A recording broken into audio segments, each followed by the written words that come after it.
One of the major Victorian poets that we are going to study this year is Alfred Lord Tennyson. He lived from 1809 to 1892 and had his university education at Cambridge. Tennyson wrote several volumes of verse, but the more important of his poems include The Lotus Eaters, Ulysses, Break, Break, Break, Locksley Hall, The Lady of Shalott, The Princess, In Memoriam, Ode on the Death of the Duke of Wellington, The Charge of the Light Brigade, Maud, Idylls of the King, Enoch Arden, To Virgil, and Crossing the Bar. They comprise lyrics, odes, dramatic monologues, an elegy, metrical romances, and verse tales. Their meters and stanza forms are equally varied. Tennyson wrote on almost to the end of his life. He was buried in Westminster Abbey.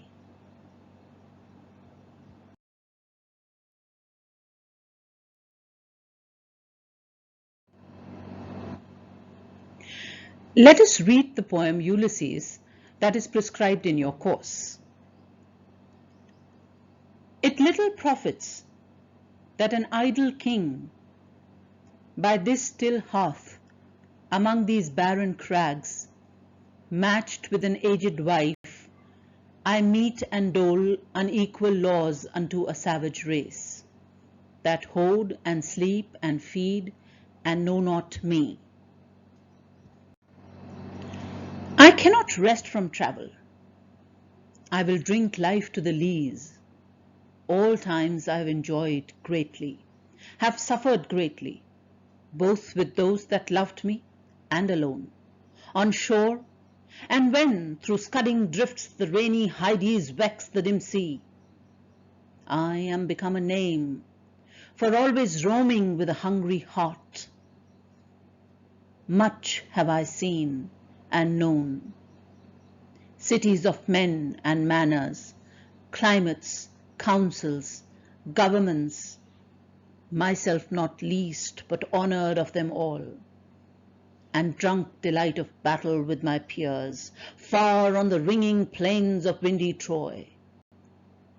I am a part of all that I have met. Yet all experience is an arch, where through gleams that untravelled world whose margin fades forever and forever when I move. How dull it is to pause, to make an end, to rust unburnished, not to shine in use, as though to breathe were life. Life piled on life were all too little, and of one to me little remains. But every hour is saved from that eternal silence. But every hour is saved from that eternal silence. Something more, a bringer of new things.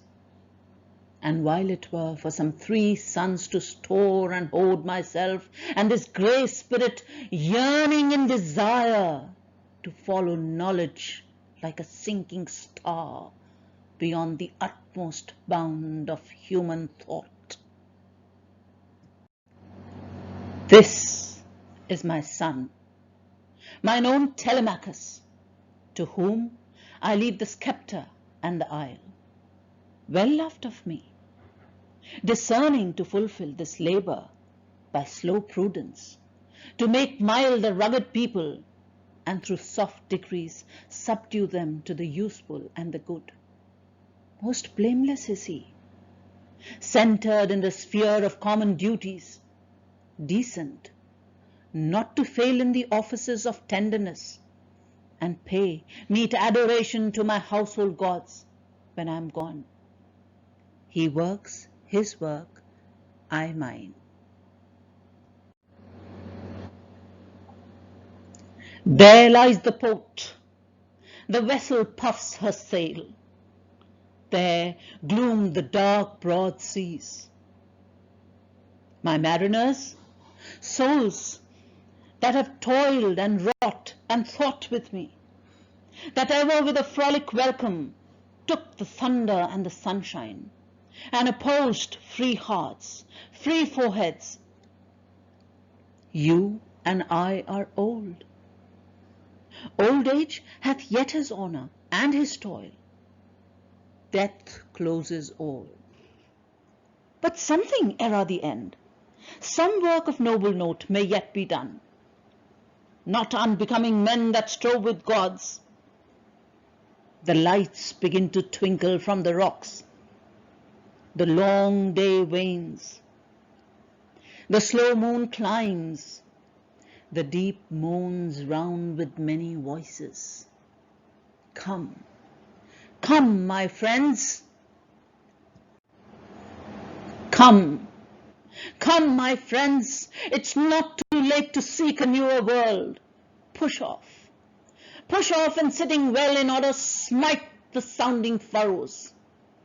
For my purpose holds to sail beyond the sunset and the baths of all the western stars until I die. It may be that the gulfs will wash us down. It may be we shall touch the happy isles and see the great Achilles whom we knew. Though much is taken, much abides.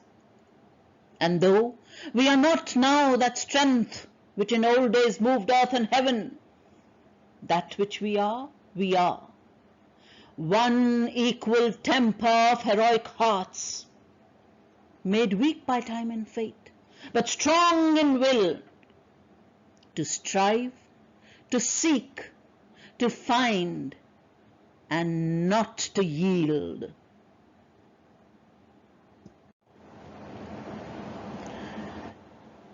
This poem, published in 1842, should be read as a companion poem with the Lotus Eaters. Well, that poem is not included in your course. Let me briefly mention who was Ulysses. According to Greek mythology, Ulysses, Odysseus in Greek, wandered for many years after the fall of Troy before he reached his home. And the 24 books of Homer's Odyssey are the account of these adventures. Now, the purpose of the poem Ulysses by Tennyson is best described by the poet himself. And he says, and I quote, "Ulysses was written soon after Arthur Hallam's death, and gave my feeling about the need of going forward and learning the struggle of life, perhaps more simply than anything in memoriam," unquote. At this point, let me tell you something about Arthur Hallam as well. Arthur Hallam was one of Tennyson's gifted circle of friends at Cambridge. He passed away in 1833, and Tennyson wrote the long poem in memoriam in the memory of Arthur Henry Hallam, who died at Vienna in 1833 at the age of 24. Hallam was a young man of extraordinary talent and great promise, and his death came as a great shock to Tennyson, who had formed a deep and sincere attachment with him while they were together at Cambridge. Now, this poem, Ulysses, I have already shared the text of the poem with you, and I have shared the text here as well, and I hope you have gone through the poem and also have done some background reading on it. Let us briefly talk about the poem here. Ulysses is a poem in blank verse. It was written in 1833 and published in 1842. It is an oft-quoted poem and is a popular example of the dramatic monologue. We'll discuss what a dramatic monologue is later on. The entire poem is put into the mouth of Ulysses, who is the hero of Homer's Odyssey. And as I've already mentioned, that according to that epic, he returned at last from his wanderings to his native Ithaca. But in his poem, Tennyson makes him express his dissatisfaction with a life of inactivity and a yearning to set out again in search of adventure. That Ulysses left his home a second time in order to gain more experience of life and the world was already imagined by Dante in the Divine Comedy. Tennyson doubtless got the idea for his poem from there. But going further, he makes Ulysses an embodiment of the modern passion for extending the horizons of knowledge and exploring new regions of thought. And in keeping with the character of the speaker of these lines, we find there is a directness and vigor about the style and diction as well. The mood of constant striving and query and restless intellectual curiosity expresses an everlasting element in man's nature. The background of the seashore and of the feeling and of the falling evening is described briefly but nonetheless vividly. The speaker of this poem, Ulysses, has returned to Ithaca after a long exile of fighting enemies and protecting his realm. He has devoted all his life participating in wars and discovering places by traveling to unnamed lands full of danger and insecurity. And he has become prone to this life of adventure and uncertainty. And after coming from a long voyage of fighting battles, of leading a very adventurous life, to the mundane existence of a king, we find that he starts to lament his life. In this poem here, he presents himself in a monologue and cries out boldly that there is merely no progress in a life of an idle king. He calls himself an idle king because what he is doing is he is sitting on a throne and dealing with the mundane affairs of the court, dealing with the same lazy crowd, granting them the same gifts and punishments. And moreover, he feels trapped to this mundane existence because he finds it difficult to accept this ordinary life. And he also finds it ironic because the folks that he rules, they do not know him. They do not know of his achievements. And he doesn't wish to rule such people who have no idea of him, of his life, and who just, as he says, and I quote, hoard and sleep and feed and know not me. And there is an urgency in his tone when in the very next line he says, I cannot rest from travel. I will drink life to the lees. He recalls all he has seen on his journeys, alone and with his companions, as well as his exploits in the Trojan War. And he says that he has been shaped by his travels. And when he travels, the margin of the untraveled world fades. He finds it dull to rest and feels as if he is rusting with disuse. To him, mere existence is not living. As he gets old, he desires to travel to yet untraveled lands and to follow knowledge like a sinking star. He indicates, as if speaking to an audience, that here is his son Telemachus, to whom he leaves his kingdom. And he believes that Telemachus will be a good ruler, will improve his subjects, and will properly honor his household gods when he is gone. Again, as if pointing, he indicates his ship at the port and the dark, broad seas. And then he addresses his sailors, men who have worked with him and have taken the good with the bad.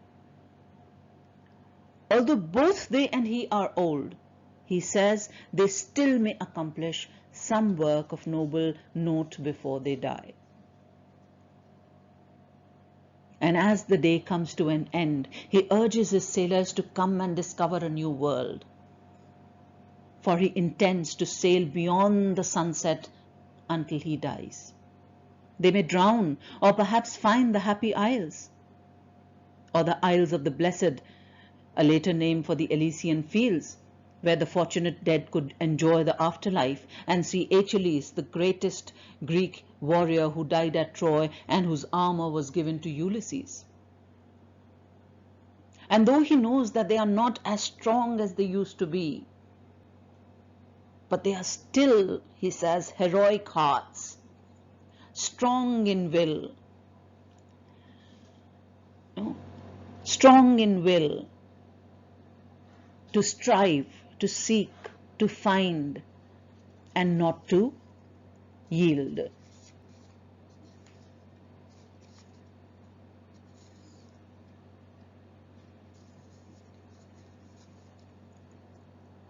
Now this poem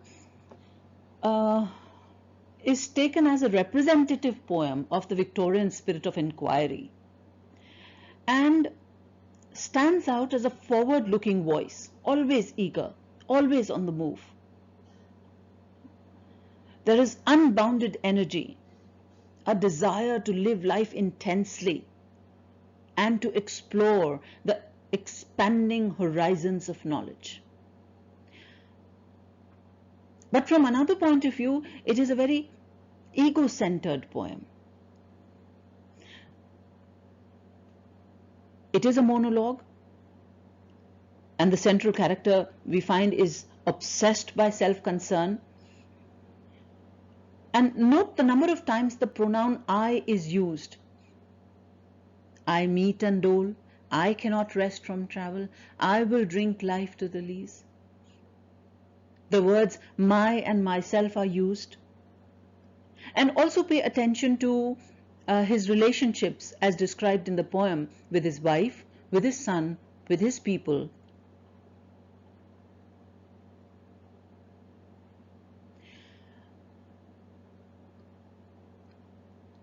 From a modern point of view, there is also the feeling of alienation from his people and his home, from his background, primarily because he has been away for so many years. Thus we find that time also plays a subtle role in the poem. The character depicted in the poem is the character of a restless man, impatient to resume his travels and his inquiry. There's a dissatisfaction with the inactivity and stability of his life in Ithaca. And this period contrasts with his earlier life of adventure and challenge. And now that his son is grown up enough to shoulder the responsibilities of the kingdom, and he feels that he's better suited to the job, he feels useless, he feels irrelevant to Ithaca, and yearns to set out on a journey again. So I'll stop here,